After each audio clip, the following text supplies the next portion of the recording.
Assalamualaikum dan salam Sarawakku sayang bersama saya Fidas Matrang. Tumpuan berita, Kerajaan Sarawak sentiasa berusaha untuk mencari jalan bagi melipat gandakan pembangunan di kawasan luar bandar. Menurut Timbalan Premier Sarawak, Dato' Amar Awang Tengah Liasan, komitmen ini boleh dilihat melalui pelaksanaan pelbagai projek pembangunan di negeri ini. Jelasnya tanah yang diambil untuk tujuan pelaksanaan projek akan dibayar balik dengan pampasan sewajarnya. Sebab itu kerajaan negeri sekarang ini menumpu kepada pembangunan infrastruktur ini. Seperti jalan raya. Yes, we are going to have this one-corner highway. Itu belum cukup. Sebab itu kerajaan melaksanakan second trunk road, coastal road, jalan penghubung. Kita tumpukan kepada pelaksanaan bekalan elektrik, bekalan air, sistem telekomunikasi, jambatan-jambatan. Dan dengan itu, bukan sahaja ianya dapat memudahkan perhubungan daripada satu kawasan hingga ke satu kawasan, tetapi ianya memilihkan masa dalam perjalanan kita. Keduanya, ianya memberi peluang untuk kita meningkatkan aktiviti ekonomi, meningkatkan ekonomi orang kampung, orang-orang di rumah panjang, di kawasan pesisiran, di kawasan pendalaman. Inilah hasrat kita. Inilah hasrat kita. Beliau berkata demikian pada majlis penyampaian cek pampasan bagi projek-projek di bahagian Semarahan bertempat di Dewan Suara Kota Semarahan pada Isnin. Jelasnya bagi membina atau membangunkan kesemua infrastruktur ini, kerajaan perlu mengambil balik tanah berkaitan bagi memastikan projek pembangunan itu dapat dilaksanakan demi kepentingan orang awam. Walaupun tanah itu mungkin tidak ada surat hak milik, tetapi kita mempunyai bukti bahawa tanah itu adalah tertakluk kepada tuntutan tanah adat Bumi Putra. Kita akan selesai. Kita akan bagi pempasan. Kita tidak akan menidakkan hak mereka, asalkan mereka dapat membuktikan. Pada majlis tersebut, Dato' Amar Awang Tengah telah menyempurnakan penyampaian 120 cek kepada 111 penerima daripada Kampung Tenggelam, Kampung Sungai Alit, Kampung Sungai Tanju, Kampung Beliong, Kampung Lubuk Kura dan Kampung Reban dengan jumlah pampasan sebanyak RM20,070,902.34. Hadir sama Ahli Dewan Undangan Negeri Adun Moratuang, Dato' Idris Buang, Penasihat PKS Kementerian Perdagangan Antarabangsa Industri dan Pelaburan Sarawak, Dato' Muhammad Narudin Majais dan Pengarah Tanah dan Survey Sarawak, Dato' Abdullah Julaihi. Laporan seterusnya, kadar kes kanser cervix di Sarawak kini ialah 12.1 kes bagi setiap 100,000 populasi, sekaligus menjadikan kadar negeri itu paling tinggi berbanding negeri lain dalam Malaysia. Menteri Pembangunan Wanita, Kanak-kanak dan Kesejahteraan Komuniti Sarawak, Datuk Sri Fatimah Abdullah berkata, kanser cervix merupakan kanser yang boleh dicegah. Namun kerana kurang kesedaran, beliau berkata, ramai wanita hanya mendapatkan bantuan perubatan pada peringkat akhir yang menyebabkan kadar kelangsungan hidup yang lebih rendah. So Sarawak is the highest, records the highest in terms of the incidence of cervical cancer, 12.1 out of 100,000 population, dan juga merupakan yang lebih tinggi daripada purata kebangsaan. Dan tadi kita dimaklumkan bahawa ianya sebenarnya kalau ianya diketahui awal, dan ianya di peringkat awal, ianya boleh sembuh dari segi dari kadar kesembuhannya almost 100%, ya. And it is also interesting to hear that cervical cancer is 93% preventable, and that's why the government has embarked on this vaccination before, right? Vaccination. Beliau berkata demikian dalam sidang media selepas menerima kunjungan hormat daripada rombongan Pink and Teal and Power yang diketuai oleh Profesor Dr. Awi dan disertai Dr. Abigail Jerip di Kuching pada Isnin. Tambah Datuk Seri Fatimah, kumpulan yang difokuskan adalah pelajar wanita yang berumur dari 15 tahun ke atas dan memerlukan sekurang-kurangnya 3 dos vaksinasi. Antara yang perlu dilakukan berkaitan kanser cervix ialah ujian Human Papilloma Virus HPV dan suntikan vaksin HPV yang boleh diperolehi di Klinik Nur Sejahtera Kuching LPPKN secara percuma bagi golongan B40.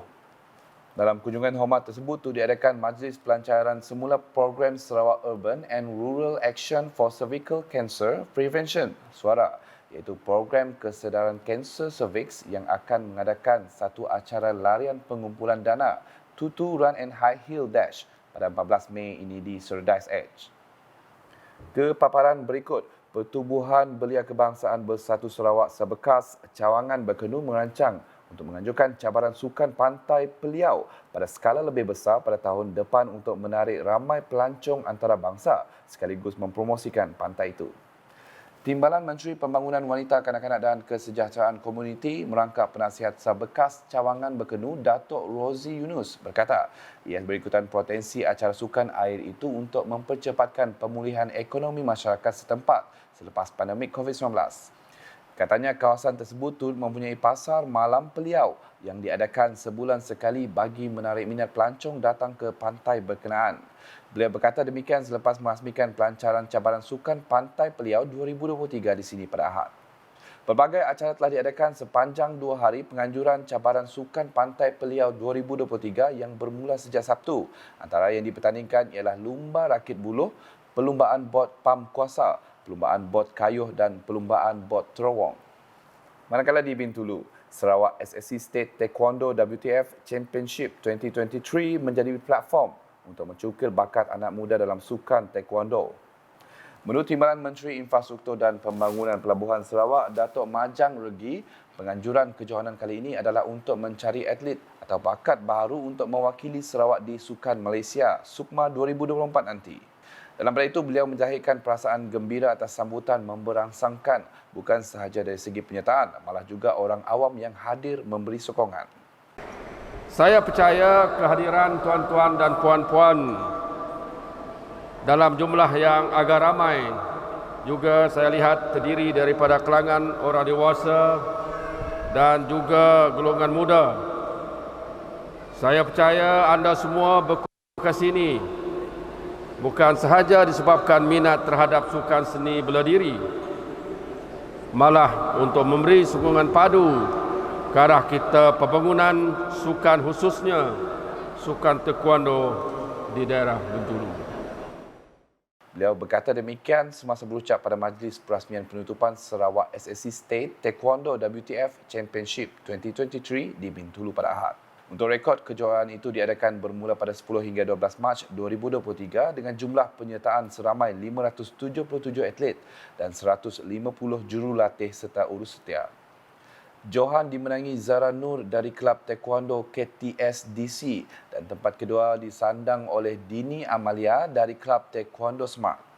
Manakala tempat ketiga dirangkul oleh Jessie Vanessa juga dari Kelab Taekwondo Smart dan tempat keempat dirangkul Dion Chen dari Kelab Taekwondo Pintar.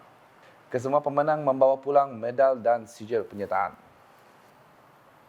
Paparan selanjutnya di Simunjan, Ahli Dewan Undangan Negeri Adun Simunjan Aul Adris mengadakan lawatan kerja ke-27 tapak projek transformasi luar bandar RTP di sekitar konstituensinya pada Isnin.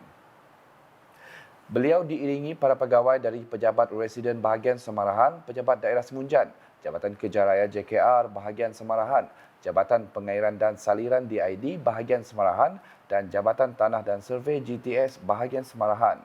Sementara itu, menurut Aula, daripada 27 projek tersebut, 19 merupakan projek di bawah seliaan JKR Bahagian Semarahan, manakala 8 lagi projek di bawah DID Bahagian Semarahan.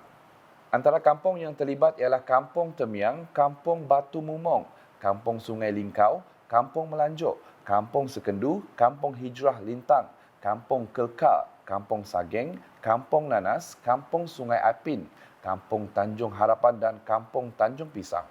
Kesemua projek di bawah peruntukan RTP N25 Simunjan bagi tahun 2023 itu bernilai 3.67 juta ringgit.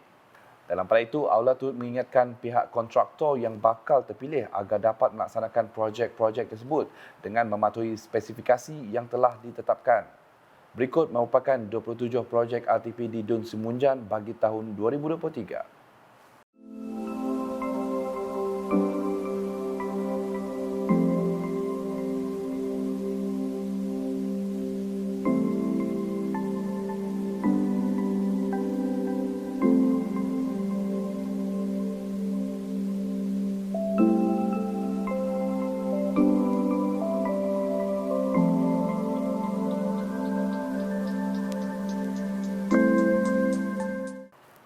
Sedikit perkembangan sukan, kejohanan futsal terbuka bahagian Serian 2023 yang melabuhkan tirai pada Ahad menyaksikan pasukan Kasma KTT dinobatkan selaku juara.